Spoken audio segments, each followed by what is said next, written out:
ప్రతి ఒక్కరికి పేరు పేరున నమస్కారం. మీ అందరికీ తెలుసు, కేసీఆర్ గారి శిష్యులుగా, కేసీఆర్ గారు తయారు చేసిన సైనికులుగా, కేసీఆర్ గారి కార్యకర్తలుగా ఉద్యమంలోంచే ఉద్భవించిన నాయకత్వం ఇవాళ బీఆర్ఎస్ పార్టీది.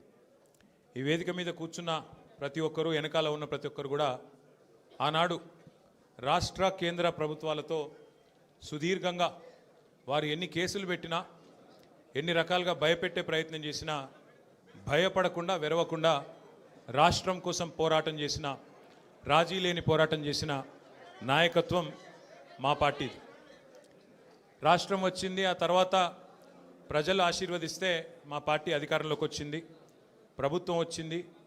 కేసీఆర్ గారి ఆశీర్వాదంతో నాకు మంత్రి పదవిలో పనిచేసే అవకాశం కూడా వచ్చింది.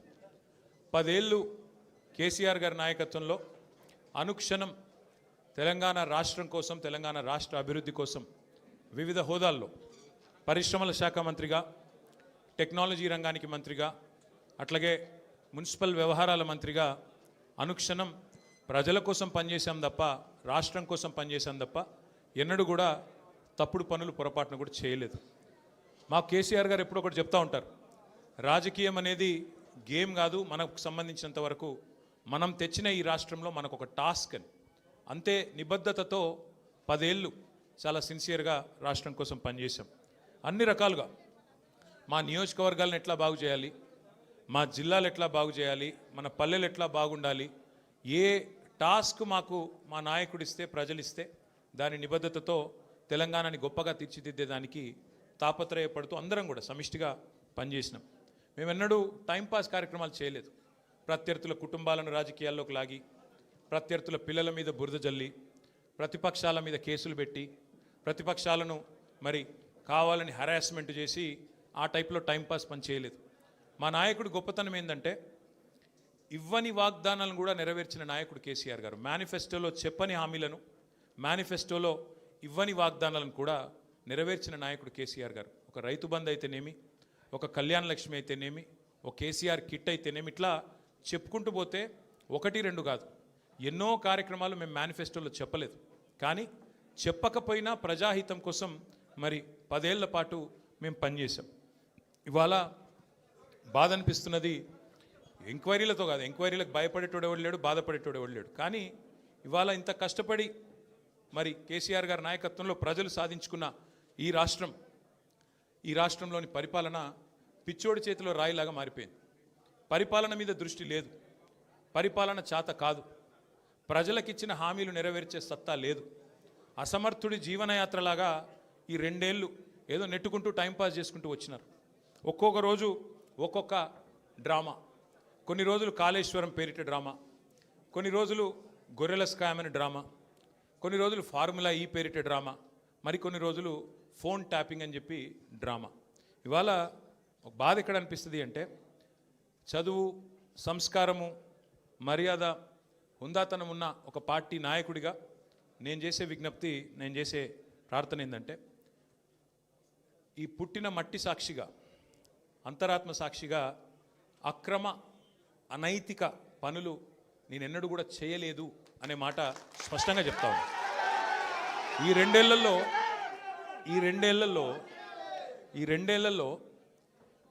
తీవ్రంగా, ఈ 2 ఏళ్లే కాదు, దాదాపు గత 7-8 ఏళ్ళుగా తీవ్రమైన క్యారెక్టర్ అసాసినేషన్ ఎఫర్ట్ నా మీద, వ్యక్తిత్వ హననం. అంటే ఒక కుక్కను చంపే ముందు పిచ్చి కుక్కను ముద్రేయాలని ప్రయత్నం చేస్తారు కదా, నేనేదో డ్రగ్స్ తీసుకుంటానని, నాకేదో హీరోయిన్లతో సంబంధాలు ఉన్నాయని, లేని దిక్కుమాలిన వార్తలు రాసి నన్ను క్షోభకు గురి చేయడమే కాకుండా నా కుటుంబ సభ్యుల్ని, నా పిల్లల్ని, నా వాళ్ళు అనుకునే వాళ్ళందరినీ విపరీతమైన క్షోభకు గురి చేశారు. అయినా కూడా ఎన్నడూ బాధపడలేదు, బయటకు వచ్చి వేరే వాళ్ళలాగా దొంగ ఏడుపులు ఏడవలేదు. నేను నిబద్ధతతో పనిచేసిన నాయకుని కాబట్టి ఎవరికి భయపడకుండా 2 ఏళ్ళుగా తలవంచకుండా పోరాటం చేస్తూ ఉన్నాను. ఇవాళ నేను ఏదో టెలిఫోన్ ట్యాపింగ్లో ఏదో విచారణ క్రమాన్ని పిలిచారు, బరాబర్ పోతాం, పోయి అడుగుతా. ఏమడుగుతా? ఏం తప్పు చేసింది మా ప్రభుత్వం అని అడుగుతా, ఎక్కడ తప్పు జరిగింది అని అడుగుతా. ఇవాళ వారు సమాధానాలు చెప్పాలి నాకు. గత 2 ఏళ్ళుగా ఈ ఫోన్ ట్యాపింగ్ పేరిట ఒక డైలీ సీరియల్ మాదిరిగా, అంతులేని కథ మాదిరిగా లీకుల రూపంలో ఏదైతే మా వ్యక్తిత్వ హననం జరుగుతుందో దానికి బాధ్యులు ఎవరు అని అడుగుతా.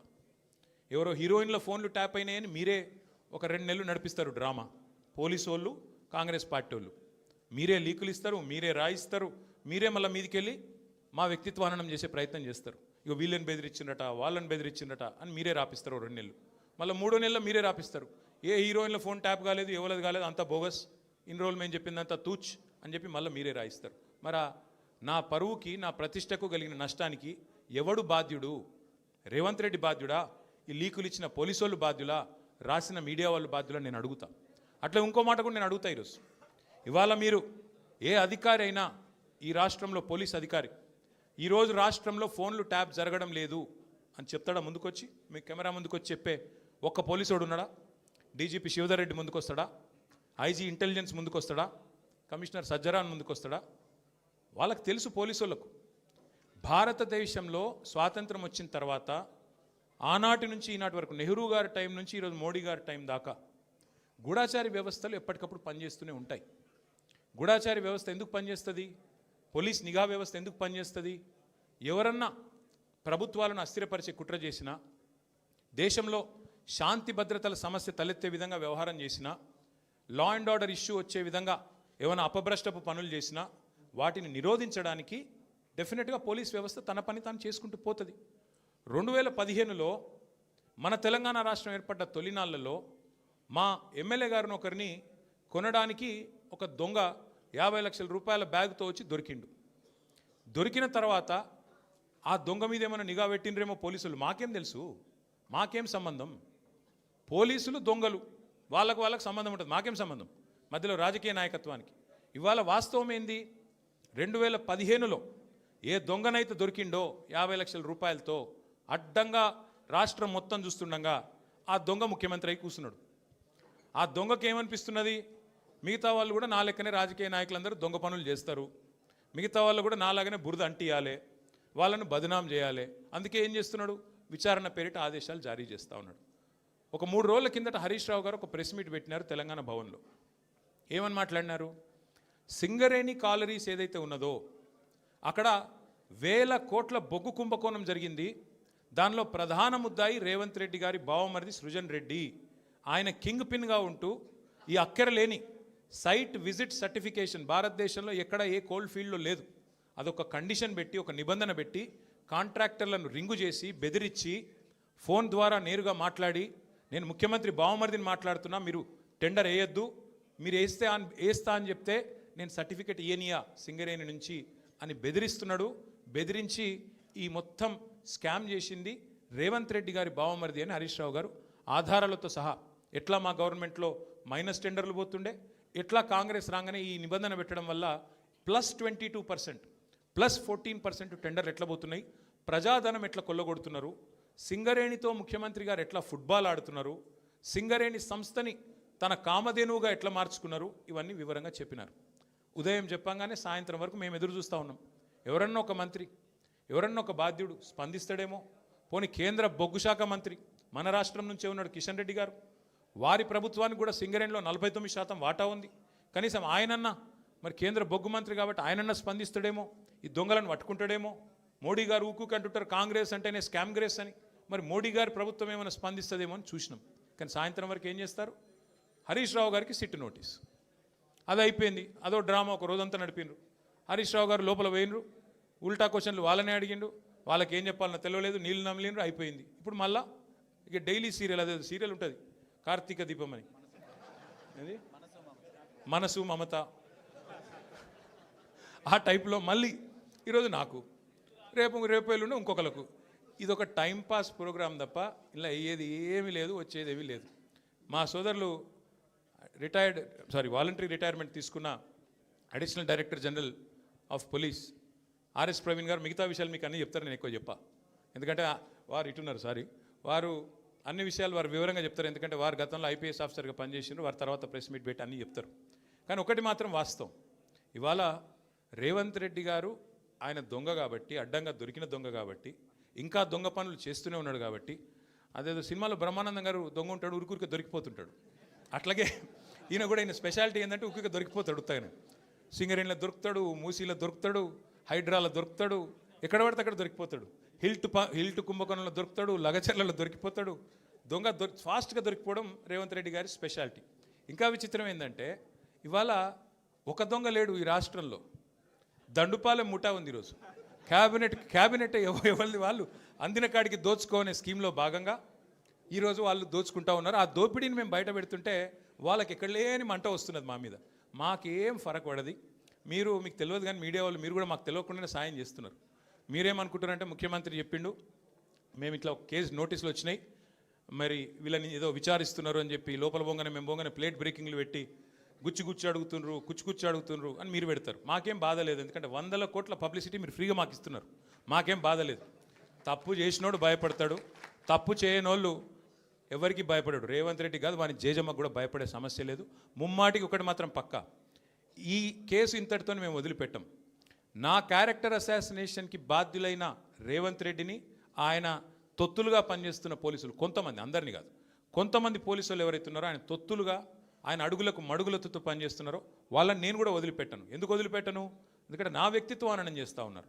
లేని లింకులు అంటగట్టి, లేని రంకులు అంటగట్టి, నాకు ఇష్టం ఉన్నట్టు ఎవరెవరో యాక్టర్లకు లింకులు పెట్టి చిల్లర రాజకీయం ఏదైతే చేస్తున్నారో ఈ విషయంలో నేను మాత్రం వదిలిపెట్టను.